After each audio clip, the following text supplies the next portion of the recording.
Whoa, Dad, go, Dad. That's right. Welcome to Whoa Dad, Go Dad. My name's Dave Momper. I'm your host. This is a fatherhood podcast for new dads and soon-to-be dads. I'm a new dad myself, and I'm asking every day, great dads, what does it take? What does it truly take to take on the ultimate role? All right, let's get to it. Joe Valenti, welcome to Whoa Dad, Go Dad. Thanks for having me. Such a pleasure to be with you, man. Oh, pleasure's mine. After all these years, we just deduced we technically probably met in 8th grade. Yeah, they're about. C-Track, Crest Hill Middle School. I had moved from the small town of Kremlin, Colorado to the big city of Highlands Ranch, a suburb of Denver, and found myself in a middle school, definitely larger in population than the small town I'd come from. Of all times to move to, Right. right in the heat of adolescence, right? Seriously, the formative years. It was probably good, thinking about being a little kid raised in a small town. It would have worked out, but to go see of that course. there's so much more to the world than that little place, and as cookie cutter as Highlands Ranch is, Yeah. it was a worthy place to get raised up. And then over the years, we get to run into each other in downtown Denver, with our professions. Haven't seen you in person for a while. And that needs to change. And that needs to change. But here we are talking fatherhood.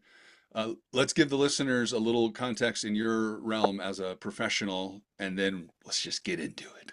But Absolutely. You're a technically versed, sales-minded professional in the the energy sector. What does that involve for you on a day-to-day? What's that look like? Oh, it's a lot of different things, man. Working oil and gas, which can be a little demonized these days, depending on your vantage point. But no, it's all good. I'm glad I landed where I landed. Takes a little bit of knowledge of just about everything, math, science, people, but it's good. Never stop learning. And that's something you and I touched on too, is that doing this in particular, there's always something else to know. I could be doing this for 50 years and still not know it all. That's awesome. But such is life. Such should be life, right? Should be life, right? Yeah. When we get caught up in roles where we feel stale and stagnant, you got to shake things up. And right. Yeah, so good for you for finding yourself in a place for where constant learning is available. Which great segue to fatherhood, isn't it? Right. The ultimate learning zone. What's your sense on that? 100%. You're going to be a parent till the day you die. Yeah. And it doesn't stop. Right. The day it starts, it doesn't stop. Yeah. So and you're always the student, right? You're always the student. Always something to keep in mind in fatherhood, especially parenthood. Right. You're always the student. How interesting as a parent, as a father, you have to bestow wisdom, knowledge, experience on your kiddos, as though some people might not necessarily think of themselves as a student in that role. They need to know it all. They need to have it figured out. They know best. And yet, to a degree, I see why people approach it that way. But then again, what if we think of it as a constant learning opportunity? And maybe is that the secret to your success as a father? What would you say? Oh, hell. God knows. That's just my approach. I don't know if it's successful. Time will tell. Yeah. But that's the approach I take. Yeah. So tell me with that in mind, lately, what are some of the greatest learnings that have come about provided to you, the man, Joe, by your kids, by the experience of being a dad to your kids? I think that we make it a lot more difficult than it has to be. It's It can be so simple. Life or fatherhood? Both, Yeah. both. I mean, I mean, shoot, fatherhood, your kids love you. You are the penultimate in their world, right? They just want to play with you. They just want you to get on the floor with them. And it doesn't have to be difficult. Hmm. Not at all. Not at all. Just be with them. Just show up. Yeah. Keeping it simple in a world full of, gosh, so much complexity and madness, chaos, a million things to do on our to-do lists. Yeah. I mean, how are you reminding yourself to keep it simple? And then how are you actually keeping it simple? It's like just be with them. I get the notion. I appreciate the sentiment. How does it work out? I mean, what's the A lot approach? of times easier said than done, just like everything else, right? But just being present and you know, shit buzzwords, right? Um, engaging, engaging them, you know, being on the floor with them, playing bingo and just watching them interact and and acting with them. They're being silly, be silly. You know, they're getting mad and frustrated, scoop them up, snuggle them a little bit.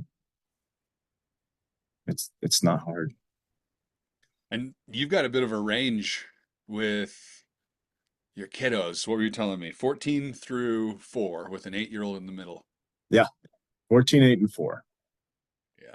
So we got one that's going through adolescence and just about to start high school. All the trials and tribulations that come with that stage of life. On the opposite end of the spectrum, just coming into the school or the schooling years. Mhm. She's been in preschool for 2 years now. And it's just learning that socialization, people outside the family. And then the one in the middle is she's third grade now. Man, time's flying. Isn't it? And just everything that comes along with that too. I mean, it's all different challenges and all different stages, and so it's a hell of a spectrum to be on, No for doubt. sure. Tell me, you and I admitted, we've known each other for decades and have some mutual friends that you even, our buddy Marshall Dines, we were saying you grew up as little. How old were you when you think you met Marshall? Probably, Oh, we were young elementary school, right? probably like first, second grade, and then So, we also overlap with Bubba, like you were saying.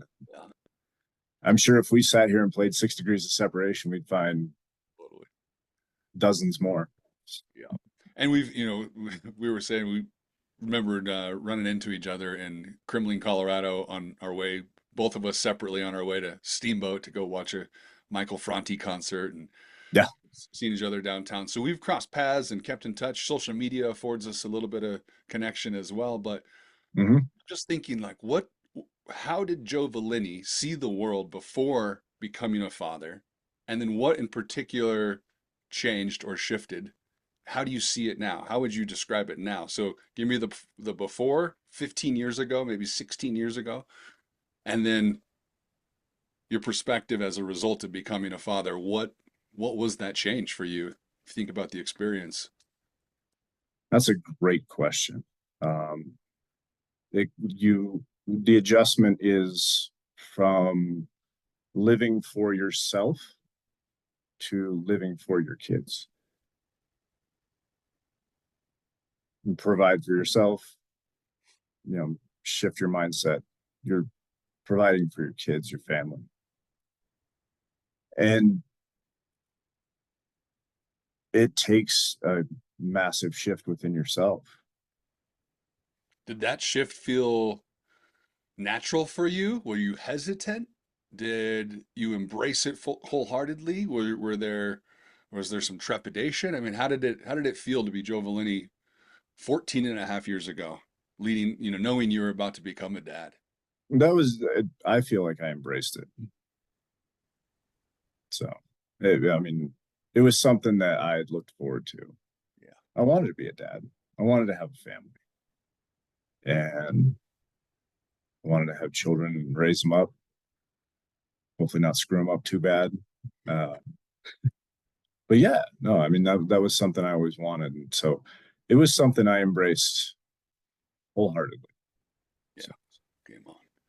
And thinking about what we were like in high school, just generally based on our generation, specifically being Joe Valenti and Dave Momper, which I don't know what I'm just thinking like which characteristics do you feel like are most essential to pass on to your kiddos? And then what things would you go, you know what? I wonder if I can help guide them to avoid doing X, Y, or Z.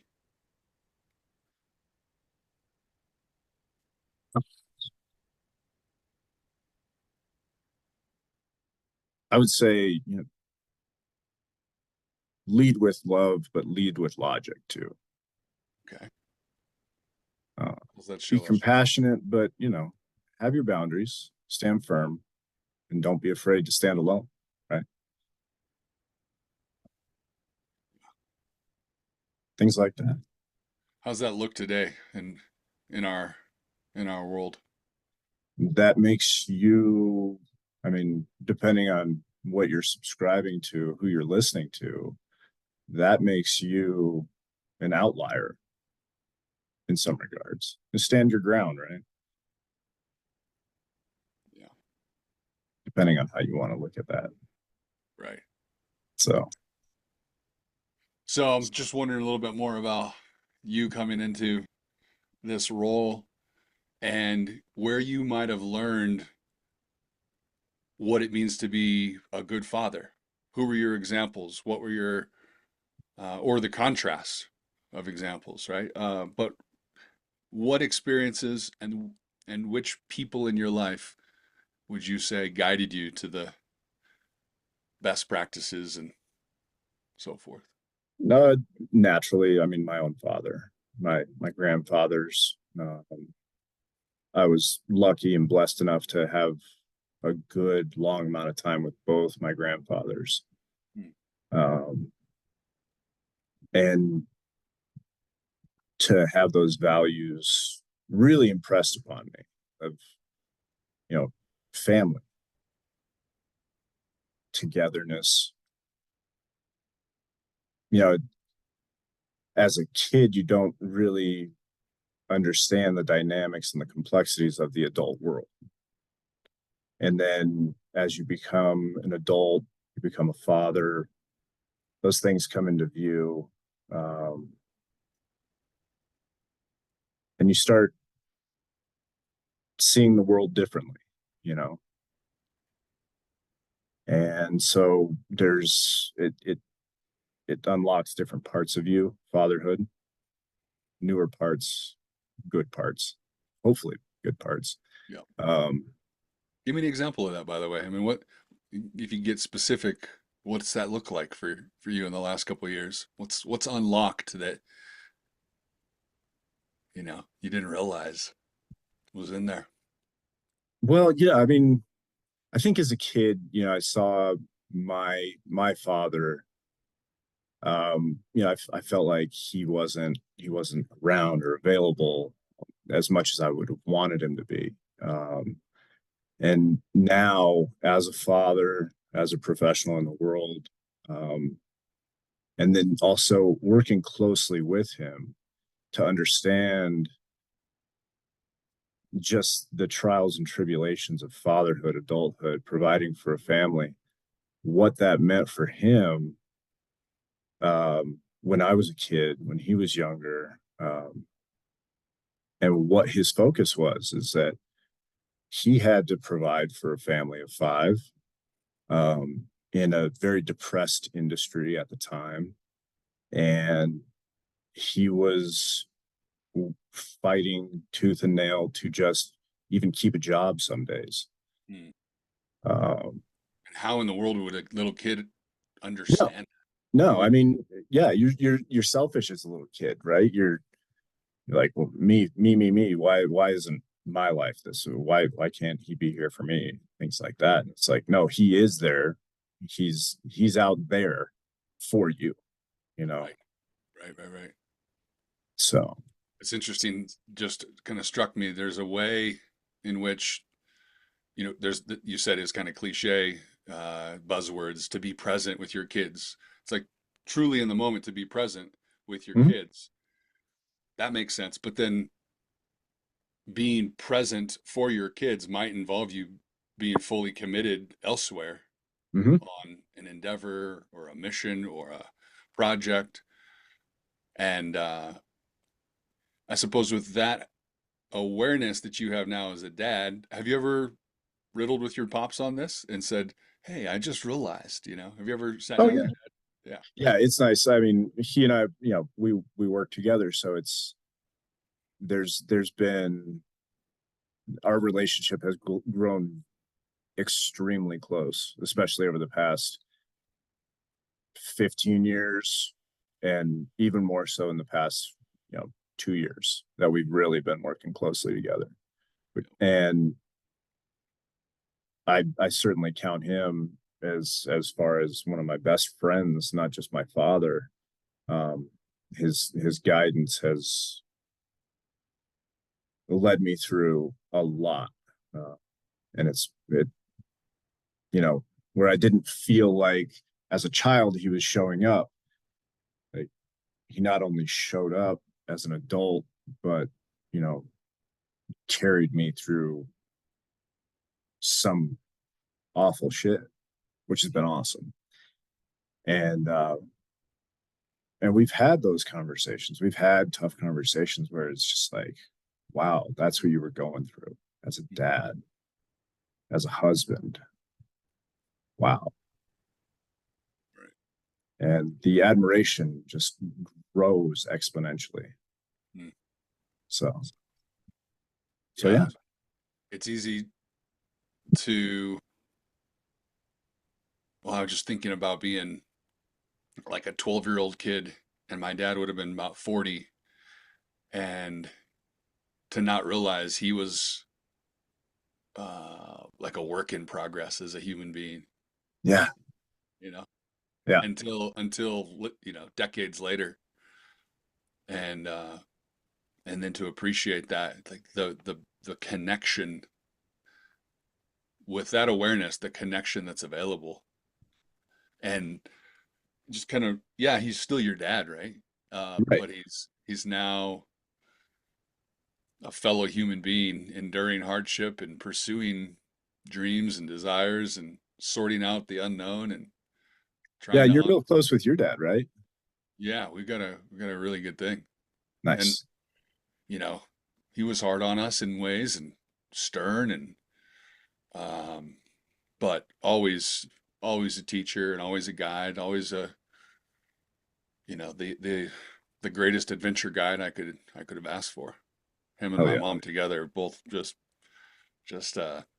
they took great care of us. But I don't know that we, you know, the relationship that I have with him now is so much more comprehensive, thorough.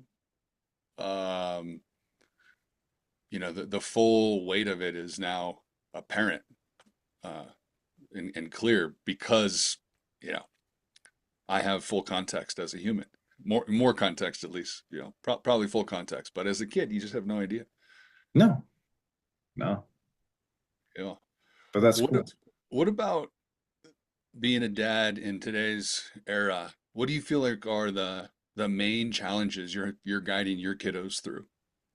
What are they faced with socially or in the education stage they're in that you're like, these are the hurdles, these are the moments of adversity, these are the obstacles that everyone, you can't really avoid them, and the goal is not to avoid them, it's to learn from them, but nevertheless they're hard. And I bet, gosh, my little dude, he had a little challenge as I shared with you early on, but his challenges await him. Right Mhm. now it's pretty good. He's just kind of eating, drinking breast milk and taking naps and smiling and, Good. sunbathing. It's pretty good, Yeah. good Yeah. gig. But eventually there will be adversity that I'll have to help him, work through. What Mhm. does that look like for your three kiddos? For my oldest and my middle, the social media thing is huge. It's something you and I didn't, I mean, we've learned over time, but we didn't grow up with. We didn't go through our formative years with things like TikTok and Instagram, shit. MySpace and Facebook were coming out when we were in college. So, I mean, now having to navigate that as a parent and those, I mean, and that's, I think, I think that's one of the bigger challenges for sure. Um, I think that's pretty standard these days. I think especially people of our generation are like, okay, how am I going to navigate this, guide them properly, and make sure they come out the other end, knowing when to have their guard up. Um, How are because you how are you doing that? I mean, I think you're right. Everyone could go, yep, social media is a total quagmire. But what do what's your approach to that to give them agency or to give them, responsibility and or to help them endure kind of the mess that it can be and the challenge that it can be? Are you're sitting down and having actual conversations about it, or what's oh the yeah, 100%, 100%. Like this, this can be used as a tool.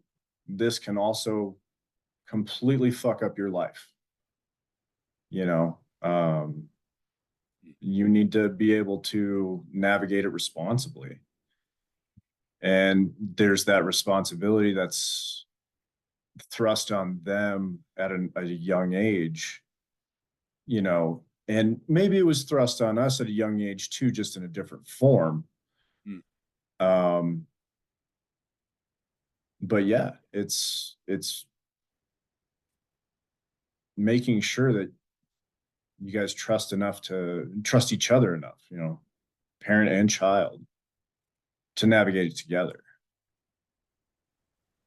Yeah, building the trust together. It's funny the correlation, we're talking about being great fathers to our kids, building trust there, but this seems like it's universal across being a human being. In our working environments, it's like trust is the foundational currency, Sure.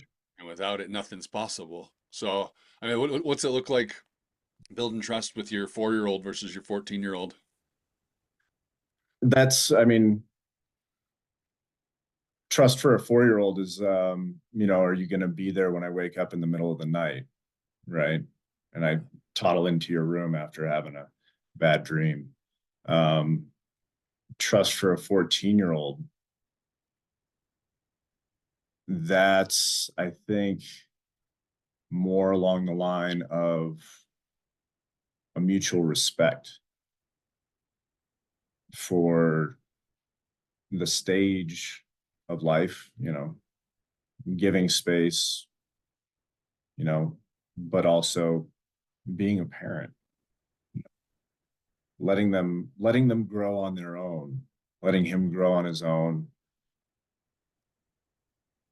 but knowing he's right, you're right there, a half a step back, a step away, to turn and say, am I doing this right? Or hey, give me your advice on this.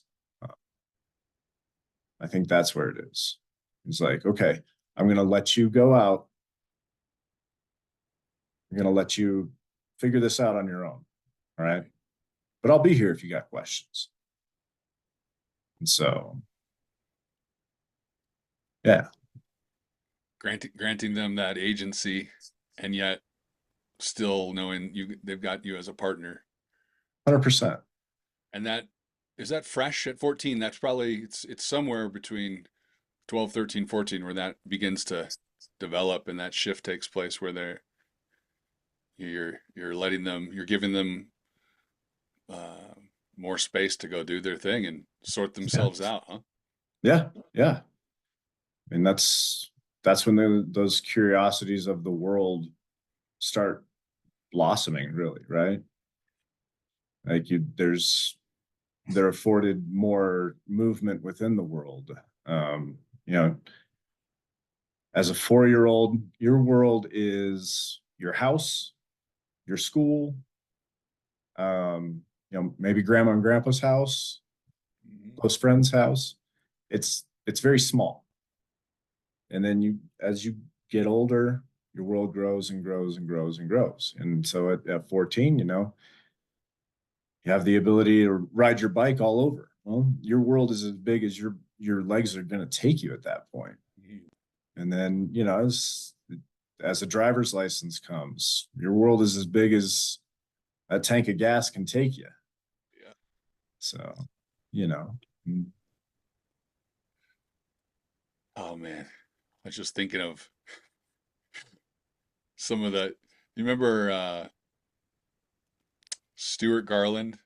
And mhm. what was Yeah, his I other? still keep in touch with Stu a little bit. Yeah. I think you and him spent some time together at the last reunion, right? Yeah, yeah, yeah. It was so fun to Yeah. see him. And I'm trying to remember he because he had moved from Hawaii with another guy, which I can't remember if they were buddies in Hawaii or they came to Highlands Ranch, and then because they're both from Hawaii, they became quick friends. But man, us having driver's licenses before Daniels Park was developed as it is now, Yep. just driving like maniacs and Go out there underage drinking, right? yeah, just raising hell up on Daniels Park. Yeah, there's like big parking lot up top. I can picture us just being idiots. Yeah. So I Yeah, suppose, that's a hop, skip, and a jump from where I am right now these days. yeah, right. Yeah. So tell me what you're thinking when it comes to, and maybe this is different for boys and girls, but perhaps it's the same. You make the call, but what are the key characteristics that you're or attributes that you feel like you're consciously striving to instill in your kiddos? And maybe, we're talking a little bit about it, agency and self-determination at 14, you're beginning to give them and impart those things, I suppose. And but what would you say as a father? You're like, you know what? I got to make sure these three things are baked into their value set or their perspective. Or maybe it's five things, I don't know. But just what's on your mind as the foundational fundamental attributes or characteristics that one day they leave the house, you got to make sure those things are in their back pocket. I think especially self-respect, Mm. um, ownership as well. I mean, take ownership of your actions, right? Um, be responsible in this world and have good and healthy boundaries, firm boundaries, and stick to them, even if that sucks sometimes. So have boundaries. Like you got to know your boundaries. How do you teach them that? How do you teach them to come to know their own personal boundaries? What that means? How is there a? I mean, I just wondering how you. It's like that's a big concept. It And is. It is. you're not teaching the 4-year-old that explicitly right now. I Maybe don't not think the. I mean, you can explicitly, I think, teach that at the 14 plus, even a little bit at the 8. But, something a friend of mine says is, a lot of things are caught, not taught. Oh wow. Okay, I like And that. so it's leading with, I mean, it's examples, you know. So you're teaching through action. A lot of things are caught, not taught. Yeah, I like that one too, right? It's good. It's always good when something like that rhymes. It just like sticks for you. I love Right. that. Yeah. Okay. And so it's how you go about, how you conduct yourself in the world. You know, it's not just talking the talk, it's walking the walk. So Because I mean, I love that, but then again, we are fallible. We're 100%, man. so then give me, you know, I want to hear, when in the last couple months you've got that sentiment in your back pocket. I like that, but have you fucked up? Have you messed that up? Dude, yeah. I fuck up all the time. What's that And look, give me an example of if you have one coming to mind. Like what's it look like recently where you're like, ah, shoot, that was a mess. Let me I let me mean, clean it that up. comes down to, the first thing is just losing your cool, losing your cool. And that was something you and I tagged on, early was, remaining calm. Uh, because they're your children are a mirror of you. And if you get all excited, if you get loud, you get scary, the situation will follow suit. And yeah, we're not perfect. We fuck up all the time and on a daily basis, sometimes big, sometimes small. And, losing your cool around your kids, recognizing it in the moment, owning it in the moment. Yeah. Because That's kids need to hear apologies too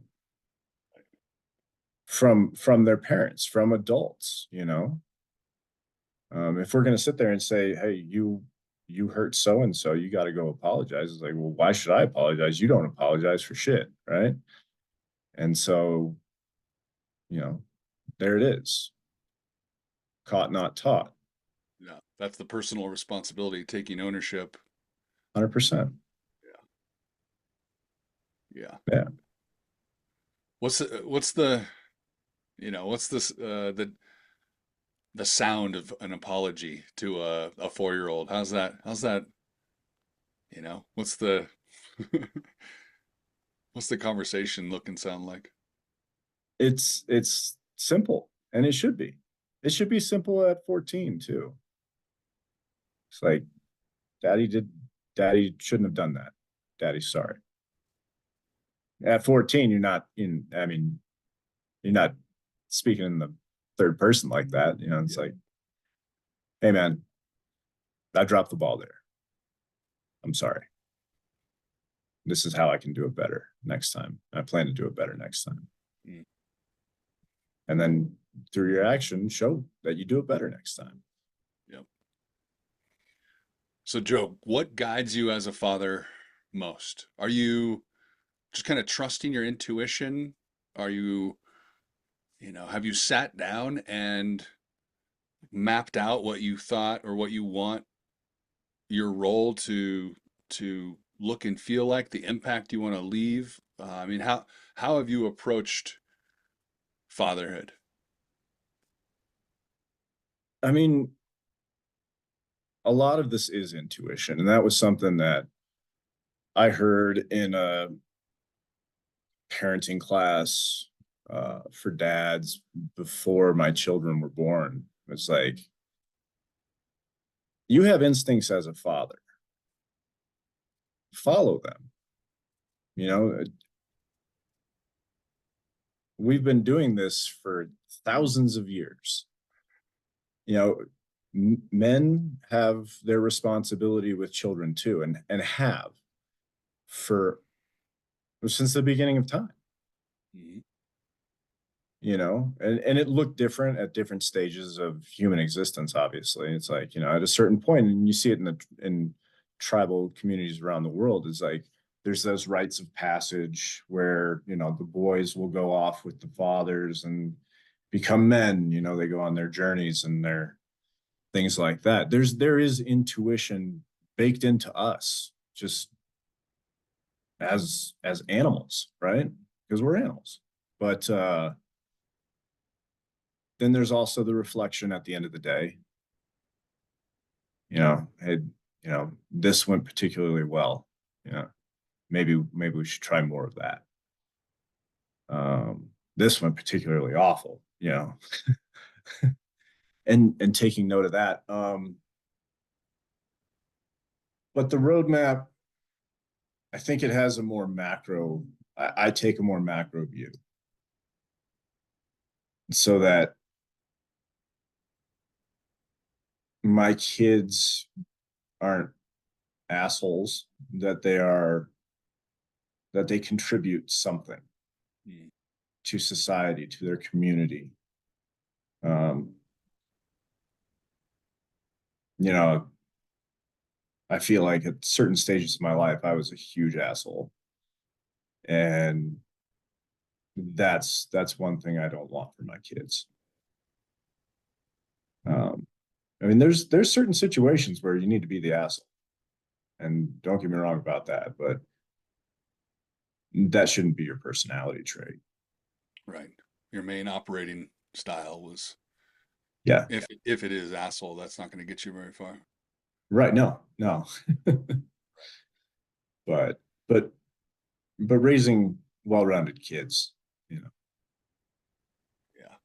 This rites of passage concept is it's been topical lately in a couple things I'm reading and a couple other conversations with dads. It's like, do you remember as a 13, 14, 15-year-old, what were your rites of passage? Were they informal or were they formal? Looking back, they're probably more informal than formal. Um, you know, I think in our society, the way it's just built and structured is that your rites of passage kind of come with changing of school level, right? So you go from elementary to middle school to high school, and at each one there's a certain certain growth that takes place. And so I think that's kind of how it's it happens in our society Do you these have days.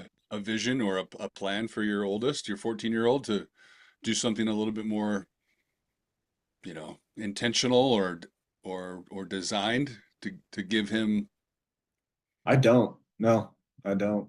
It's a good question though. Maybe that's something I should work on. I don't know. I'm just thinking like what would we do as a culture to equip our young men to step into manhood rather than just go from eighth grade to ninth grade? What, we used to send them off into the wilderness, Right. With a stick. with a stick and a bag of, I don't know, you know, rice or something. It's like, what's the modern day rite of passage that would be, if we could design it, what would it involve? Maybe not the environment, because it could be, it could be any environment, I suppose. But what are we really trying to equip them with in a rite of passage? What would we want if we were I just to think do? for boys, especially, probably that self-reliance. Hmm, yep, right, You know, being able to count on yourself and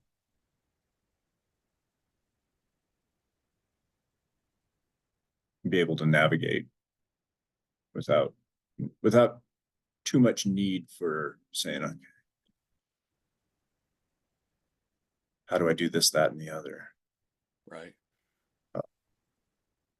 That But yeah, inner, those that leadership concept, so self-reliance, um, or a sense of resourcefulness. yes, What else is not on there? necessarily knowing the answer, but knowing how to get the answer, Yeah, where right, to go. right.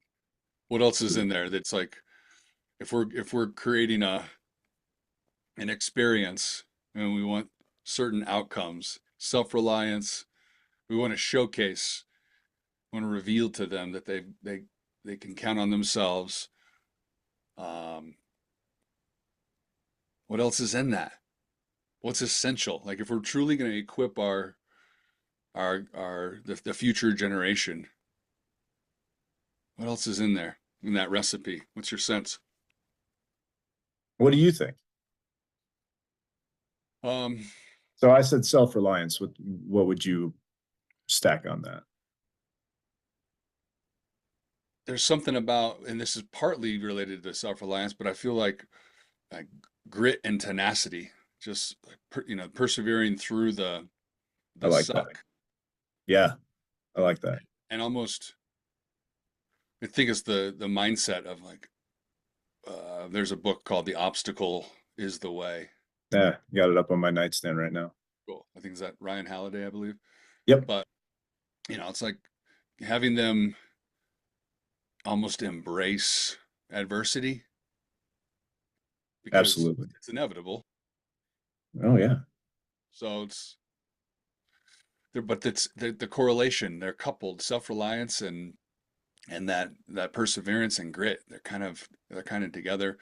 But it is also like a sense of play for me. I would say, you know, Robin Williams, rest in peace to probably the funniest man in the world. I Uh, loved him. he's got this.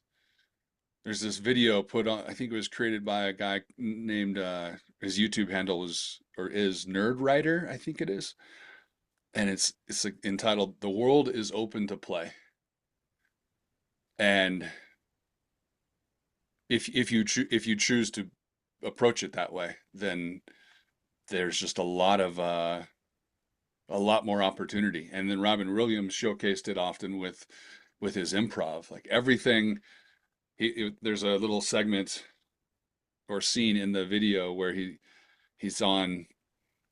It's not Saturday Night Live, but it's one of those old talk shows, and he's just got. Actually, it might be Robin Williams and this one other guy. Is it Bill Withers? I think was his name. But they both were just so good at just being silly and playful and like not necessarily conforming to the world, the world's demands on who they should be, but kind of Right. tapping into possibility and that's why they found themselves in good company as improv Well, it's comedians. also not taking the world too seriously, not taking things so so stiff, right? Right.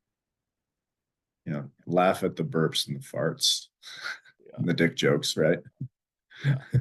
And even the seemingly nonsensical ways of the world operating at times. It's like, well, that's ridiculous, but what are we going to do about it besides Right. Totally. find some comedy in the madness? So yeah, Yeah. self-reliance. What was the second one that before self-reliance, You said tenacity and grit, yeah, playfulness, perseverance. perseverance. Yeah, and I don't know that we have the right container or process to equip young men with that, No, and with I think depending on the crossing kid, our fingers. yeah, depending on the kid, they're going to need a little bit more of one than the other. Mm, yeah. And I suppose not everyone needs that, but a large majority of the future generation needs to be needs to have that bedrock, that foundational stuff to lead us into you know, the next version of humanity. And I think as I'm thinking more about just this, little recipe we're putting together here, one thing, some in a lot of ways, some of those things beget each other. You'll get more of one through the other, Mm, uh, and but I mean, some of it boils down to not being afraid to suck at something at first. Not being afraid to fail, not being afraid to take that first step. because we learn more in failure than we do success. I mean, that's obvious, right? Hard to, you can just picture, your our kiddos, the first time they do something that they're really excited about and they're terrible at it Hmm. and they're defeated because they Hmm. don't, they don't have the big picture concept and context of, the growth mindset. And it's like, it's easy to potentially quit right there. Hmm. Maybe that's our ultimate duty is to root them on to keep going. 100%. Yeah. It's like, yes, you failed. Good job. Nice job. Yeah, that was a tremendous failure. Yeah. You're gonna be so grateful of that in Yeah, hindsight one day. yeah. Sucks right now, but there's also in that recipe for me, like creativity in a way, just Oh, being, absolutely. yeah. Absolutely. And you could like traditional creativity, like making stuff, crafts, or being resourceful with your hands and building stuff, but Hmm. just a creative sense of a possibility in your mind's eye, I think is important. Definitely. Hmm. Okay, so I had asked you, what does it mean to be a legendary father? In your own words, and you wrote, interesting here. We've talked a little bit about this presence and attentiveness. Doing a little more for my kids than my parents did for me, being their teacher and a guide, and recognizing they're doing the same for you. Wise words.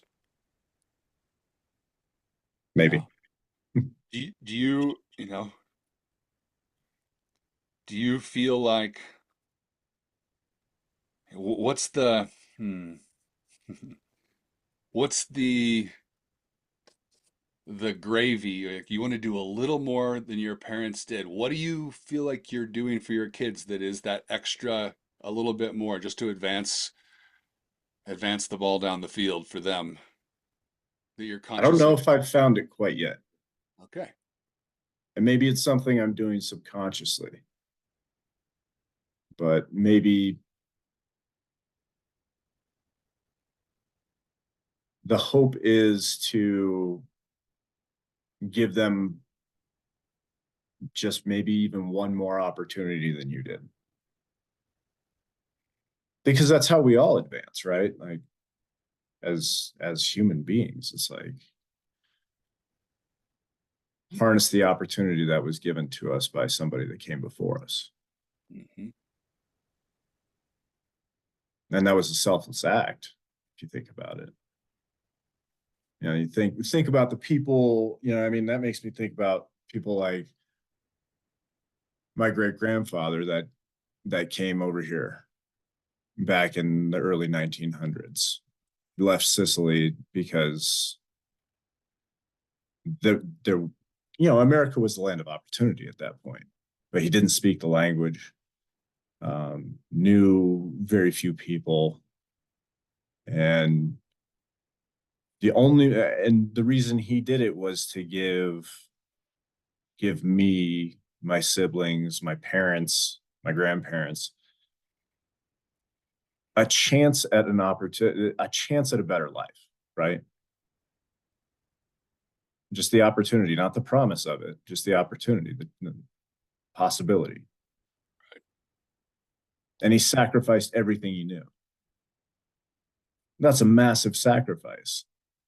It's crazy to think about. And that's It happening today in droves. Right, right, right. And I mean, it's a tale as old as time. It'll keep happening long after we're gone. Right. But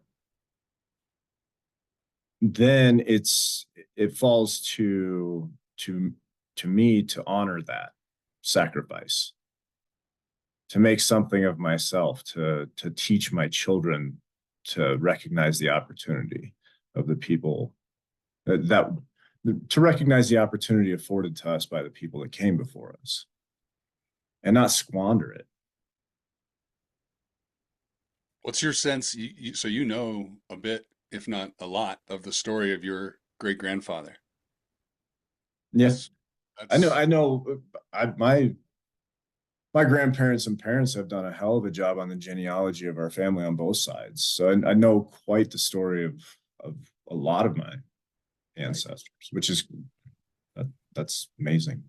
I feel like it's kind of rare to, you think about some of the old or they might be modern videos or movies depicting the old days where if I met you, I'd be like, "Oh, hello, Joe Valenti. I'm Dave Momper, son of Paul Momper, the third Right. third in the line of the da da da da da." It's like we knew where we came from Yeah. back, and it had so much more credence and weight Hmm. to us. Today, I know my dad's done a decent job, and it's on my um, my to-do list to tap into and become as intimately familiar because he's mapped it all out and he's shared it with me to a degree, and I'm privy to some of it, but I really want to sit down and kind of capture it for so I can perpetuate the stories. Yeah. But out of the 100% comprehension of my lineage, I probably am only familiar with like 20% of it. Sure. If that, that feels even well, why why aren't we as attuned to that in our modern day culture? What's your sense? I mean, I think you could chalk that up to a lot of different things. Um, man, it's about taking the time to do it. I think that's just what it boils down to is that we just haven't taken the time to do it. Hmm. Now, for whatever reason, is that because we're being pulled in a million different directions with life in general? But yeah, it's just about taking the time to do it. Well, I feel like there's something about we're taking things for granted in a way, like, I would agree with that. and the opposite of taking it for granted would be to at least pursue understanding of where we actually came from, Yeah. and Well, and which think about that. Like, think about the circumstances that were present in the world when your your people were making the jump over here. I mean, did they come from England? Okay, well, that was, this country was founded because they were fed up with, the way their country was run. Okay, so they came over here. Um, and there's always that factor where you know it comes to, man, trying to try not to mess this one up. It's like the cost to stay the same and stay in the same place is higher than what the benefit of moving. mm, Or does that make sense? I fucked that up. well, yeah, You get, the potential benefit is greater because like it's that's yeah, unknown, yeah. The but you're potential benefit is you're is doing great, yeah your great grandparents were doing some and yours too. in mine too, yeah, like the some accounting and they're doing some cost benefit analysis going, well, shoot, there's more to life, I sense, and there's costs on both sides, doing nothing or doing something, and yet the Hmm. opportunity was appealing. And I just think about the ripple effect, like the decisions made generations ago that allowed this moment right now, me and you, to be talking. Hmm. It's like profound. It's like, Yeah, when you start thinking about it, right? right. Which might be the perfect time for a grand finale question about the ripple effect we're creating on the world. Just think about, bear with me and imagine this for a moment, right? You've got three kids who are now working their way through the universe, learning things and figuring out what it's going to look like to be value add, contributing members of society one day, how to have fun with all the goodness we have in this country and all that. So I want you to ponder this. Let's just say, there are different ages, but imagine your boy is in his 70s and he's looking back on his life and he's telling tales to perhaps the generation below him or two generations below him, his kids, his grandchildren, about Joe Valenti. What are the three things you hope you're known for in those tales? What do they say about Joe Valenti? That I was there, that I was their biggest cheerleader, their best resource.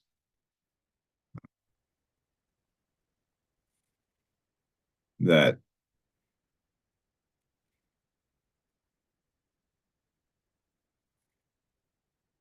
I gave them the opportunity to grow, to do just a little bit better for their kids. All right, final thought here. Brand new dads listening. I'm a brand new dad. It's the best thing in the world, man. It's pretty great. What's the key? Heads up, Dave. Heads up. Be ready. Don't miss out on. Keep a lookout for blank. I've got a 7-month-old. Someone listening who's about to be a dad or an early on dad. What's your best piece of advice for us? That this too shall pass. The good, the bad, the ugly, it'll pass. Don't take it for granted. And don't fret it. That's perfect timing, by the way, because last night was the hardest night we had with our little dude. Oh. So far. Hopefully. But he just, oh man. And yet we're up at 3 a.m. for like an hour going, well, what does he need? He doesn't seem to be hungry. What's going on with him? The household was a little sick earlier in the week and Mackenzie's still coming around, but like, is he sick? Doesn't seem like, no fever. What's going on? You're just going, oh, we're so tired. This too shall pass. Yeah. Which is like, it's bittersweet. Because one day you're going to look back and go, It went too passed. fast. Yeah. Man, there must have been something in the air because my girls were having a rough go of it last night too. So, and wrapping up the school year too. A lot of things on our kids' mind, I bet, for those out in the mix a little bit. So, well, Joe, absolutely a pleasure catching up with you about fatherhood. And same, dude. Same. Such a treat to see you. 2 dimensions will suffice. Would be great to see you in person. I appreciate Let's be deliberate about that. Yeah, I appreciate you waxing philosophical with me on Whoa Dad, Go Dad here. And I'll catch Likewise. you on another Thanks one for having soon. me. Absolutely, buddy. Cheers. There you have it. That's been another episode of Whoa Dad, Go Dad. If you like what you're hearing, hit the like button, subscribe to the podcast so you get the future ones, and please spread the word and post this episode to your social networks. That's powerful. Perhaps the best thing you can do is share this directly with a new dad or a soon-to-be dad that you know personally. Let them know you're rooting them on. And indeed, drop a comment and be really a part of this dialogue on fatherhood with me. Let me know in the comments a question you want me to ask other dads, or just some feedback. How does this sound to you? What's helpful? What stands out about these conversations? I would appreciate that intel as I grow Whoa Dad, Go Dad. I've got many more episodes to come, and I'm so glad you're here. Looking forward to catching you on the next one. Whoa, Dad, here we go now. Oh, yeah, the ultimate roll now. Oh, oh yeah, we go now, oh